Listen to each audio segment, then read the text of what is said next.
السلام عليكم ورحمة الله وبركاته. الحمد لله رب العالمين،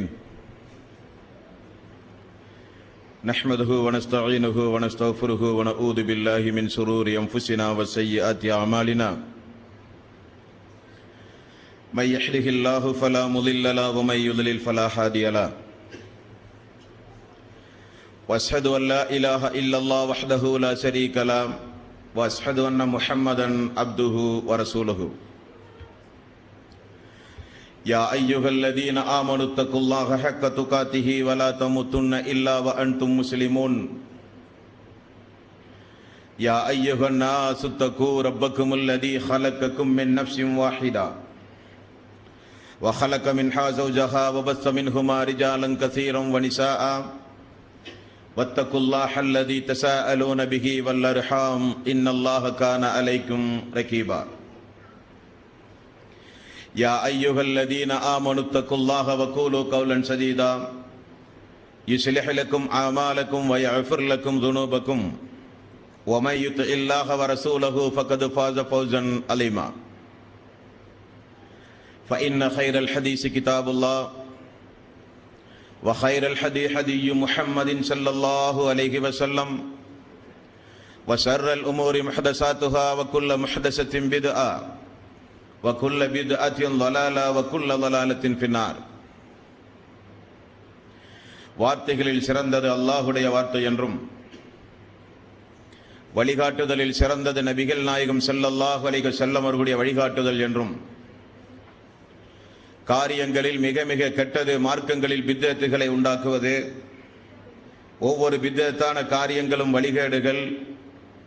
வழிகேடுகள் அனைத்தும் உங்களை நரகில் கொண்டு போய் சேர்க்கும் என்று ரசூலுல்லாஹி ஸல்லல்லாஹு அலைஹி வஸல்லம் அவர்கள் தங்களுடைய ஒவ்வொரு சொற்பொழிவின் துவக்கத்திலும் இந்த மனித சமூகத்திற்கு நினைவுறுத்தியதை இந்த நல்ல சந்தர்ப்பத்தில் அல்லாஹ்வுடைய ஆலயத்தில் ஒன்று கூடி இருக்கின்ற உங்களது சிந்தனையிலும் ஆரம்பமாக அந்த நபிமொழியை நினைவுபடுத்தி என்னுடைய உரையினை துவங்குகிறேன். எல்லாம் வல்ல அல்லாஹ் ரப்பல் ஆலமீன் இணை வைத்தலை விட்டும், பித்அத்துகள், அனாச்சாரங்கள், மூட பழக்க வழக்கங்கள், சடங்கு சம்பிரதாயங்களை விட்டும்,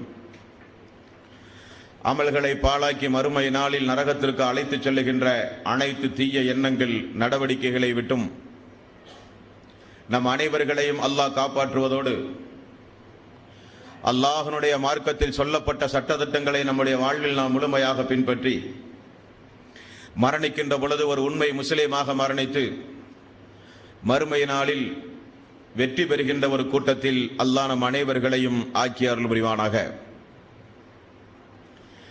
அன்பிற்கும் பாசத்திற்கும் உரிய சகோதரர்களே, பெரியோர்களே, தாய்மார்களே, அல்லாஹ்வுடைய மாபெரும் கிருபையினால் புனிதமிக்க இந்த ரமலானுடைய மாதத்தில் அல்லாஹ்வுடைய தூதர் ரசூலுல்லாஹி ஸல்லல்லாஹு அலைஹி வஸல்லம் அவர்கள் காண்பித்து தந்த முறைப்படி வணக்க வழிபாடுகளை நிறைவேற்றிவிட்டு அல்லாஹ்வுடைய அருளை பெற்ற, அல்லாஹ்வுடைய அன்பை பெற்ற இந்த பூமியில் சொர்க்கவாசிகளாக நடமாடிக்கொண்டிருந்த அந்த உத்தம சஹாபாக்களுடைய வாழ்க்கை வரலாறுகளை அறிந்து கொள்வதற்காக வேண்டி நாம் எல்லாம் இங்கே ஒன்று கூடியிருக்கிறோம். நேற்றைய தினம் அபூபக்கர் சித்திக் ரலியல்லாஹு அன்ஹு அவர்களுடைய வாழ்க்கை வரலாற்றில் இருந்து ஒரு சில முக்கிய குறிப்புகளை உங்களுடைய கவனத்தில் நான் பதிவு செய்து வைத்திருந்தேன். அதை தொடர்ச்சியாக இன்றைய தினமும் அபூபக்கர் சித்திக் ரலியல்லாஹு அன்ஹுடைய வாழ்க்கை வரலாற்றினுடைய முக்கியமான ஒரு சில நிகழ்வுகளை, படிப்பணிக்குரிய நிகழ்வுகளை இன்றைய தினமும் இன்ஷா அல்லாஹ் நாம் அறிந்து கொள்ள கடமைப்பட்டிருக்கிறோம். ஆரம்ப காலகட்டத்தில் எல்லாம் இந்த இஸ்லாமிய மார்க்கத்தை எடுத்துச் சொல்லப்படும் பொழுது அதை பின்பற்றுவதற்கு மிக மிக குறைந்த நபர்களே இருந்த காலம். ரசூலுல்லாஹி ஸல்லல்லாஹு அலைஹி வஸல்லம் அவர்களை தவிர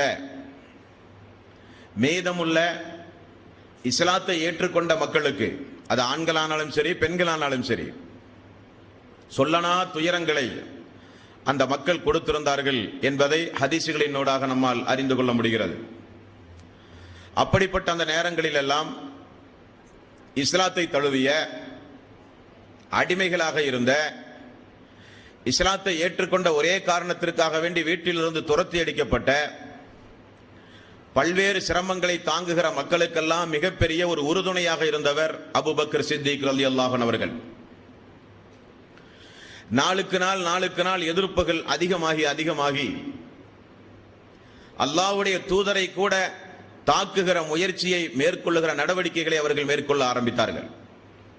ஒரு நாள் ரசூலுல்லாஹி ஸல்லல்லாஹு அலைஹி வஸல்லம் காபாவுக்குள் நுழைகிற நேரம் அந்த நேரம். அப்பொழுது அல்லாஹ்வினுடைய ரசூலை கொலை செய்வதற்காக வேண்டி பெரிய அளவில் முயற்சி செய்த ஒரு மனிதர், உக்பா பின் அபி முஐத் என்பது அவனுடைய பெயர். இந்த உக்பா பின் அபி முஐத் என்பவன் ரசூலுல்லாஹி ஸல்லல்லாஹு அலைஹி வஸல்லம் அவர்களை பார்த்தவுடன் அவரின் மீது பாய்ந்து அல்லாஹ்வுடைய தூதருடைய கழுத்திலே ஒரு துண்டை போட்டு முறுக்கி அவரை எப்படியாகினும் கொலை செய்ய வேண்டும் என்கிற ஒரு கொலைவெறி தாக்குதல் நடத்தினார். இந்த செய்தி உடனடியாக அபூபக்கர் சித்திக் ரலியல்லாஹு அன்ஹு அவர்களுக்கு தெரிந்தது.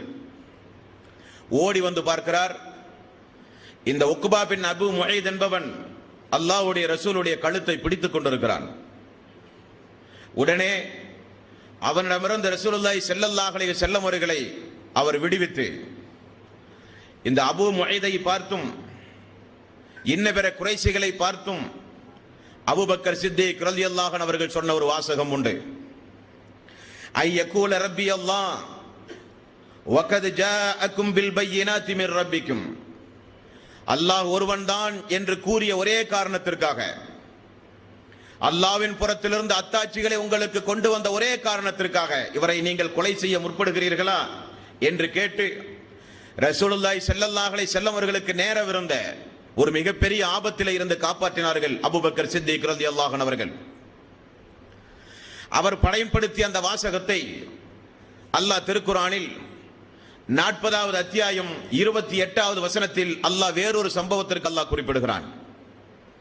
ஃபிரௌனுடைய சபையில் ஃபிரௌனுடைய குடும்பத்தில் இருக்கிற ஒரு மனிதர் யாருக்கும் தெரியாமல் மறைமுகமாக நம்பிக்கை கொண்டிருந்தார். அவர் வெளிப்படுத்தாத ஒரு மனிதர். அவரும் ஒரு கட்டத்தில் ஃபிரௌனுடைய கொடுமை தாங்காமல் அவரும் ஃபிரௌனை பார்த்து நேருக்கு நேர் கேட்ட வாசகம் இந்த வாசகம். ஐயகூலு ரப்புன அல்லாஹ், ஐயகூல ரப்புன அல்லாஹ். நிச்சயமாக அல்லாஹ் ஒருவன்தான் என்பதற்காக வேண்டியும் அல்லாஹ் ஒருவன்தான் என்பதை பறைசாற்றுகிற இந்த மனிதரை வகத் ஜாஅக்கும் பில் பையினாத்தி மிர் ரப்பிக்கும் ஐயகூல ரப்பி அல்லாஹ், ஐயகூலு ரப்பி அல்லாஹ். அல்லாஹ் ஒருவன்தான் என்று சொன்ன ஒரே காரணத்திற்காக வேண்டியும் அல்லாஹ்வுடைய அத்தாட்சியை வெளிப்படுத்திய காரணத்திற்காக வேண்டியும் இவரை நீங்கள் ஏன் கொலை செய்கிறீர்கள் என்று ஃபிரௌனிடத்தில் அந்த சபையில் அவர் கேட்ட சம்பவத்தை இந்த இடத்தில் நான் மேற்கோள் காண்பிக்க கடமைப்பட்டிருக்கிறேன். அப்ப எந்த அளவுக்கு அல்லாஹ்வுடைய ரசூலுடைய பாரம்பரியம், அவருடைய குடும்பம், அவருடைய குடும்பத்தினுடைய மிகப்பெரிய ஒரு பாரம்பரியத்திற்கு சொந்தக்கார ஒரு வம்சவழியில் பிறந்தவர், அவரை கூட கொலை செய்கிற அளவுக்கு முயற்சிகள் மேற்கொள்ள துவங்கின. அன்பார்ந்த சோர்களே, ரசூலுல்லாஹி ஸல்லல்லாஹு அலைஹி வஸல்லம் அவர்கள் மெல்ல மெல்ல இப்படி இஸ்லாமிய பிரச்சாரம் செய்கிற ஒவ்வொரு காலகட்டத்திலும் ஒவ்வொரு வகையான கொடுமைகள் அதிகமாகிக் கொண்டே இருந்தது. கொடுமைகள் தாழாது, கொடுமைகளை சகிக்க முடியாத நேரத்தில் அல்லாஹ்வுடைய ரசூல் கொஞ்சம் கொஞ்சமாக மக்களை அபிசீனியாவுக்கு அனுப்பிய வரலாற்றை நேற்றைய தினம் நீங்கள் அறிந்தீர்கள். நாளுக்கு நாள் கொடுமைகள் அதிகமாகி வீதிகளிலே கொண்டு வந்து அடிப்பது, பொருளாதாரங்களை பறிப்பது, அதனுடைய உச்சகட்ட நிலையை நீங்கள் விளங்கிக் கொள்வதற்கு ஒரு சம்பவத்தை சொல்கிறேன். ரசூலுல்லாஹி ஸல்லல்லாஹு அலைஹி வஸல்லம் கௌபாவிலே தன்னுடைய மேலாடையை போர்த்தியவராக ஒரு நாள் சாய்ந்து படுத்துக் கொண்டிருந்தார். கப்பாப் ரலியல்லாஹு அன்ஹு அவர்கள் வந்தார்கள். அல்லாஹ்வுடைய ரசூலை, என்னுடைய முதுகை பாருங்கள், தீயில் என்னை புறமுதுகு காட்டி படுக்க வைத்து என்னுடைய முதுகையே காய்ச்சி உருக்கி எடுத்திருக்கிறார்கள் யா ரசூலல்லாஹ். கொடுமைகள் அதிகமாகி இருக்கிறது அல்லாஹ்வுடைய ரசூலே. கொடுமைகள் கொடுமையிலிருந்து நாங்கள் எங்களை காப்பாற்றிக் கொள்ள வல்ல, கொடுமையிலே இருந்து குறைய அல்லாஹ்விடத்திலே நீங்கள் பிரார்த்தனை செய்யுங்களேன். படுத்துக் கொண்டிருந்த ரசூலுல்லாஹி ஸல்லல்லாஹு அலைஹி வஸல்லம் கப்பாப் ரலியல்லாஹு அன்ஹுடைய செய்தியை கேட்டு எழுந்து அமர்ந்து கப்பாப் அவர்களை பார்த்து சொன்ன ஒரு சம்பவம் புகாரியிலே இடம்பெற்றிருக்கிறது. கப்பாபே, உங்களுக்கு முன்னால் இந்த இஸ்லாத்தை பின்பற்றிய, ஏகத்துவத்தை பின்பற்றிய மக்களுக்கெல்லாம் கொடுக்கப்பட்ட தண்டனை, அவர்கள் செய்த தியாகம், அவர்களெல்லாம் கழுத்துயர குழி வெட்டி குழுக்குள் இறக்கி ரம்பத்தால் அவர்கள் அறுத்து வீசப்பட்டார்கள். அப்படிப்பட்ட சோதனைகளும் துன்பங்களும் வராமல் நீங்கள் சொர்க்கம் செல்ல முடியாது. அல்லாஹ்வுடைய ஆயத்தும் நிதர்சனமாக அதைத்தான் போதிக்கின்றது. அம் ஹஸிபத்தும், அவர்கள் என்ன எண்ணிக்கொண்டார்களா? சூரத்துல் பக்கரா 2வது அத்தியாயத்தின் 214வது வசனம். அம் ஹஸிபத்தும் அன் ததுகுலுல் ஜன்னah, ஈமான் கொண்டு விட்டால் சோதிக்கப்படாமலேயே நீங்கள் சொர்க்கம் செல்ல முடியுமா? அல்லாஹ்வுடைய கேள்வி. இதையெல்லாம் தான் அன்றைய சஹாபாக்களுக்கு ரசூலுல்லாஹி ஸல்லல்லாஹு அலைஹி வஸல்லம் ஆறுதலாக எடுத்துச் சொல்லி அவர்களை உறுதிப்படுத்தினார்கள் என்பதை ஹதீஸினூடாக நம்மால் பார்க்க முடிகிறது. அப்ப கப்பாப் ரலியல்லாஹு அன்ஹு அவர்கள் சொல்லுகிற சம்பவத்திலே இருந்து வீடு பூந்து, அவர்கள் வெளியிலே சென்று கூட பிரச்சாரம் செய்யவில்லை, வீடு பூந்து அவர்கள் அடிக்கிற அளவுக்கு கொடுமைகள் தாண்டவமாடியது. கொடுமைகள் அதிகரித்து அதிகரித்து கொடுமையினுடைய உச்சகட்டம் என்னவென்றால், இவர்கள் அத்துணை பேரையும் முகம்மதை பின்பற்றுகின்ற, முகம்மதை சார்ந்த, அது பெண்களானாலும் சிறுவர்களானாலும் முதியோர்களானாலும் நடுத்தர இளைஞர்களானாலும் யாராக இருந்தாலும் சரி, முகம்மது சொல்வது சரி என்று யாரெல்லாம் பேசுகிறார்களோ அவர்கள் எல்லோரையும் சமூக பகிஷ்காரம் செய்வது என்கிற ஒரு முடிவுக்கு வந்தார்கள். சமூக பகிஷ்காரம் செய்வதாக எல்லா குலத்தவர்களும் தீர்மானித்து ஒப்பந்தம் செய்து அதை கஅபாவிலே கொண்டு வந்து கட்டி தொங்கவிட்டார்கள். ஒப்பந்தம் 1 வருட காலம் நிறைவேறியது. 365 நாள் ரசூலுல்லாஹி ஸல்லல்லாஹு அலைஹி வஸல்லம் அவர்களும் அவர்களை சார்ந்தவர்களும் பசியும் பட்டினியுமாக காலத்தை கழித்தார்கள். அவர்களோடு யாரும் பேசக்கூடாது, அவர்களுக்கு நோய் வந்தால் விசாரிக்க கூட செல்லக்கூடாது, அவர்களுக்கு யாரும் கொடுத்துதவ கூடாது, அவர்களுக்கு நேரடியாகவோ மறைமுகமாகவோ யாராவது உணவு கொடுப்பதாக இருந்தால் நாங்கள் தண்டிப்போம் என்கிற அளவுக்கு ஒட்டுமொத்த சமூக பகிஷ்காரம். கொண்டு போன மக்கள் சமூக பகிஷ்காரத்துடைய அறிவிப்பு வந்தவுடன் வீட்டில் இருக்கிற மாவு, கோதுமை, பேரித்தம்பழம் கொண்டு போன அளவுக்கு உண்டார்கள், தீர்ந்தது. பிறகு உயிர் வாழ வேண்டுமே, அல்லாஹ்வுடைய உயிர் இருந்தால் தானே அல்லாஹ்வுடைய மார்க்கத்தை சொல்ல முடியும். அதற்காக வேண்டி அந்த மக்கள் இலைதலைகளை எல்லாம் கரைத்து குடித்து சமூக பகிஷ்காரத்தை எதிர்கொண்டார்கள். இப்படி ஒரு கொடுமை நடந்தது. இன்னொரு புறம் அதிலிருந்தும் அந்த சஹாபாக்களுடைய உறுதி, அல்லாஹ்வுடைய ரசூலுடைய பிரச்சாரம், அந்த சமூக பகிஷ்காரத்திற்கு பிறகு மீண்டும் மீண்டும் உத்வேகமாக, முன்பு இருந்ததை விட அதிகமாக பிரச்சாரம் ஆரம்பமானது. இதை கண்ட குறைசிகள் எல்லாம் வெகுண்டெழுந்தார்கள். இந்த நேரத்தில் அல்லாஹ்வுடைய ரசூலுக்கு ஒரு மிகப்பெரிய ஒரு சோதனை வந்தது. என்னவென்றால், அல்லாஹ்வுடைய ரசூலை வளர்த்தி பாதுகாத்து வந்த அப்துல் முத்தலீப், அபு தாலிப் இவர்களெல்லாம் ஒரு குறிப்பிட்ட காலத்திற்கு பிறகு இறந்து போய் விடுகிறார்கள். அல்லாஹ்வுடைய ரசூலுடைய வலதுகரமே துண்டித்ததை போல பெரிய ஒரு பலம் போனது. அதற்கு பிறகு கதீஜா ரலியல்லாஹு அன்ஹா அவர்கள் இறந்தார்கள். கதீஜா ரலியல்லாஹு அன்ஹா அவர்கள் இறந்தவுடன் அவர்களுடைய குடும்ப பலமும் போனது. இப்பொழுது குறைசிகளுக்கு நல்ல சந்தர்ப்பம். அல்லாஹ்வுடைய ரசூலுக்கு குடும்ப சப்போர்ட்டுகள் இல்லை, பலம் இல்லை. எப்படியாயினும் இனி இந்த முகம்மதை நாம் கொன்றே தீர வேண்டும் என்கிற முடிவுக்கு வந்தார்கள். அல்லாஹ்வுடைய ஏற்பாடு, ரசூலுல்லாஹி ஸல்லல்லாஹு அலைஹி வஸல்லம் தன்னுடைய பலமெல்லாம் போனதை உணர்ந்து தன்னை பின்பற்றிய மக்கள், இஸ்லாத்தை ஏற்றுக்கொண்ட மக்களை எப்படியாகிலும் காப்பாற்ற வேண்டும் என்பதற்காக வேண்டி அல்லாஹ்வுடைய ரசூல் மதீனாவுக்கு ஹிஜ்ரத் செய்யுங்கள் என்று கட்டளை பிறப்பித்தார்கள்.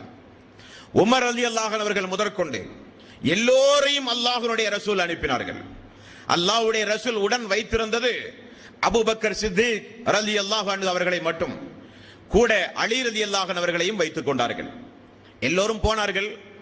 ரசூலுல்லாஹி ஸல்லல்லாஹு அலைஹி வஸல்லம் அவர்களுடைய ஹிஜ்ரத் பயணத்தை பொறுத்தவரையில் மக்காவில இருந்து மதீனாவுக்கு அல்லாஹ்வுடைய ரசூல் கொள்கையை காப்பாற்றுவதற்காக வேண்டி ஹிஜ்ரத் பயணம் செய்தார்களே, இது எதிரிகளை கண்டு பயந்து என்று ஒரு சில வரலாற்று ஆசிரியர்கள் வரலாற்றினுடைய யதார்த்த தன்மை தெரியாமல் தப்பும் தவறுமாக எழுதி வைத்திருக்கிறார்கள். எதிரிகளை கண்டு பயந்து அல்ல, அல்லாஹ்வுடைய